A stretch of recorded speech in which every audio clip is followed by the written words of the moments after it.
बांग्लादेश अब अपनी वायुसेना को मजबूत करने के लिए चीन से J-10CE फाइटर जेट और अटैक हेलीकॉप्टर खरीदने की दिशा में आगे बढ़ रहा है। मंगलवार को बांग्लादेश सरकार ने इसकी पुष्टि करते हुए बताया कि चीन के साथ बातचीत के लिए एक समिति ने ड्राफ्ट समझौता तैयार कर लिया है। अगर ये डील आगे बढ़ती है तो यह बांग्लादेश के हाल के सालों के बड़े रक्षा सौदों में शामिल हो सकती है।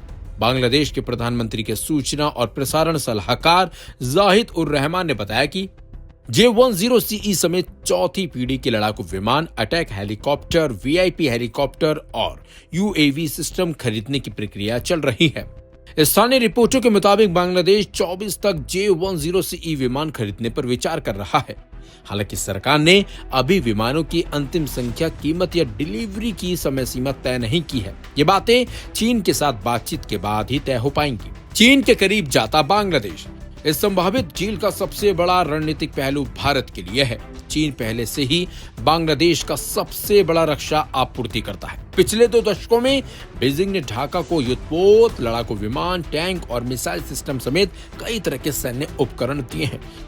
J-10CE की खरीद से दोनों देशों के रक्षा संबंध और मजबूत हो सकते हैं।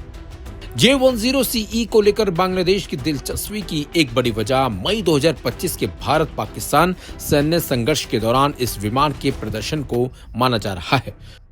जाहिद उर रहमान ने दावा किया है कि चीनी J-10 ने भारतीय राफेल को मार गिराया और इसे अब स्थापित तथ्य बताया। हालांकि इस दावे को लेकर तस्वीर पूरी तरह साफ नहीं है और इस तरह के दावों पर विवाद बना हुआ है। यानी बांग्लादेश जिस प्रदर्शन को J-10CE खरीदने की वजह बता रहा है, उस पर भारत पाकिस्तान संघर्ष से जुड़ा विवाद भी मौजूद है। इसलिए इस दावे को तथ्य के तौर पर पेश करने के बजाय इसे बांग्लादेशी अधिकारी का दावा मानना जरूरी है। भारत के लिए क्यों बढ़ सकती है चुनौती? भारत और बांग्लादेश के बीच करीब 4000 किलोमीटर लंबी सीमा है। बांग्लादेश अगर बड़ी संख्या में आधुनिक चीनी लड़ाकू विमान अपने बेड़े में शामिल करता है तो पूर्वी और पूर्वोत्तर क्षेत्र की सुरक्षा गणनाओं में इसे ध्यान में रखना होगा। खासकर भारत का पूर्वोत्तर इलाका रणनीतिक रूप से बेहद संवेदनशील है। सिलीगुड़ी कॉरिडोर यानी चिकन नेक भारत के मुख्य हिस्से को पूर्वोत्तर राज्यों से जोड़ता है। हालांकि केवल J-10CE की खरीद को सीधे भारत के खिलाफ सैन्य खतरा मानना अभी जल्दबाजी होगी। बांग्लादेश की ओर से इसे अपनी वायुसेना के आधुनिकीकरण और रक्षा क्षमता बढ़ाने के तौर पर पेश किया जा रहा है। लेकिन चिंता का दूसरा पहलू चीन का बढ़ता प्रभाव। अगर बांग्लादेश की वायुसेना में बड़ी संख्या में चीनी लड़ाकू विमान शामिल होते हैं तो उसके साथ ट्रेनिंग, हथियार, स्पेयर पार्ट्स, रखरखाव और तकनीकी सहयोग की जरूरत भी बढ़ेगी। इससे बांग्लादेश की सैन्य व्यवस्था में चीन की भूमिका और गहरी हो सकती है। भारत बांग्लादेश रिश्तों पर असर।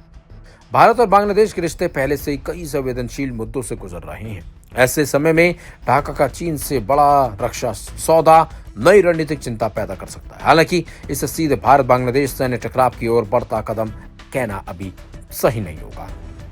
बांग्लादेश अपनी सुरक्षा जरूरतों के हिसाब से अलग अलग देशों से हथियार खरीदने का अधिकार रखता है, लेकिन संदेश जरूर बड़ा है। ढाका अपनी सैन्य क्षमता बढ़ाने के लिए बीजिंग पर और भरोसा कर रहा है। अगर J-10CE डील अंतिम रूप लेती है तो भारत को अपनी पूर्वी सीमा और पूर्वोत्तर क्षेत्र की सुरक्षा रणनीति में इसका आकलन करना होगा। वहीं बांग्लादेश के लिए भी यह फैसला सिर्फ लड़ाकू विमान खरीदने तक सीमित नहीं रहेगा, बल्कि आने वाले सालों में उसकी विदेश नीति और चीन के साथ रणनीतिक रिश्तों की दिशा को प्रभावित कर सकता है।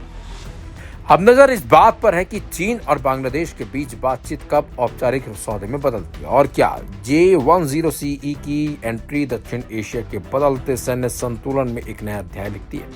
आप क्या सोचते हैं इस मुद्दे पर बताइएगा कमेंट सेक्शन में। और ऐसे तमाम खबरों को पढ़ने के लिए डाउनलोड कीजिए लाइव हिंदुस्तान ऐप।